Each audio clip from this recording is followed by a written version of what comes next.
அந்த குடும்பங்களுக்கு போய் சேரும். குடும்பங்கள் பாதிக்கப்பட்டா இந்தியாவுடைய பொருளாதாரம் இந்திய பொருளாதாரம் பாதிக்கப்பட்ட அவர்களுக்கு தேவையான வசதிகளை வாங்கிக்கலாம். படிக்காத முதல்வர்களான அரசியல் போய் புரிஞ்சு அங்கே கான்ட்ராக்டு குட்கா அதெல்லாம் பாதுகாப்பாங்க உள்ள வச்சுருந்தே சுற்றிக்கலாம். இதெல்லாம் பேச முடியதில்லை. அவ்வளோ அடிமையாக போதை பழக்கம் இல்லையா? இதுலேருந்து நம்ம மீட்டு வரணும்னா நம்ம ஸ்கூல் மாணவர்கள் வழியாக கல்லூரி வழியாக பள்ளிகள் வாயிலாக பக்கம் போய் சென்றடையும் அவார்னஸ். அதனால் கேன்சர் புற்றுநோய் இல்லாமல் இந்த உலகத்தில் நிம்மதியாக வாழ முடியும். ஆகையில் ஒன்றில் மனதிற்கு உட்கார்ந்த காரணம்னா அந்த இடத்துல ஒரு அமைதியான சூழ்நிலை இருக்குது. குடும்பத்தில் அமைதி கூட என்ன வேணும்? பொருளாதாரமாக இருக்கும்.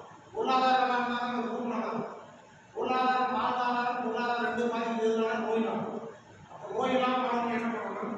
நோய் இல்லாமல் இருக்கிறோம், தண்ணி அடிக்காமல் இருக்கிறோம், இந்த போதை பொருளுக்கு அடிக்காமல் இருக்கிறோம் இல்லையா?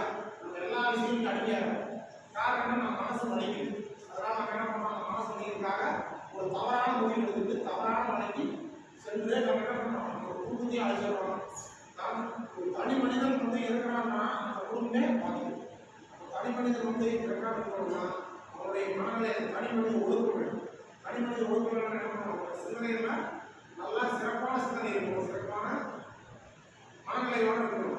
எந்த ஒரு கஷ்டம் வந்தாலும் அந்த கஷ்டத்தை ஏற்கக்கூடிய ஒரு சூழ்நிலையை அவங்க உருவாக்கணும். இது அதை வந்துட்டு எனக்கு இன்னைக்கு கஷ்டம் வந்துச்சு அப்படின்னா ஒரு 100 ஆள்கள் எடுத்துக்கலாம். நாளைக்கு நிறைய ஒரு கஷ்டம் வருதுன்னா 200 ஆள்கள் எடுத்துக்கலாம் இல்லையா? இன்னைக்கு ஒரு ஸ்டூடெண்ட் அடிக்கலாம், நாளைக்கு 2 ஸ்டூடெண்ட் அடிக்கலாம். அப்போ இன்க்ரீஸிங்காக என்ன அது போதைக்கு அதிகமாக இருக்கும். என்ன அது இன்னைக்கு ஒரு 200 ரூபாய் ஒரு ஹோட்டல் வாங்கும்போது 200 ரூபாய் வேணும்.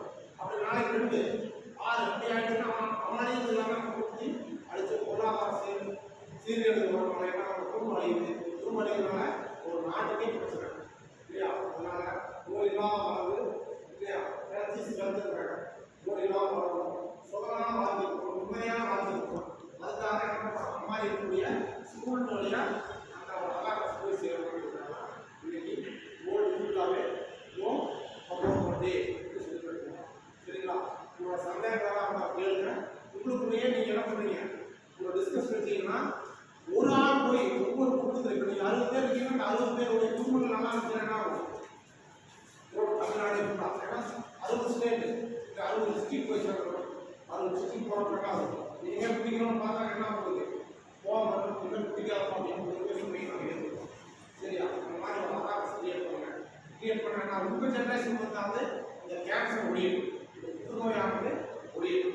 இதை எவ்வளோ மெடிசன் சாப்பிட வேண்டியது தெரியும். உயிரை காப்பாற்றுறாங்க. ஒரு சிகரெட்டோட விலை வந்து 10 ரூபா, 20 ரூபா. ஆனால் அவங்க மெடிசன் எவ்வளோ சாப்பிட வேண்டியது?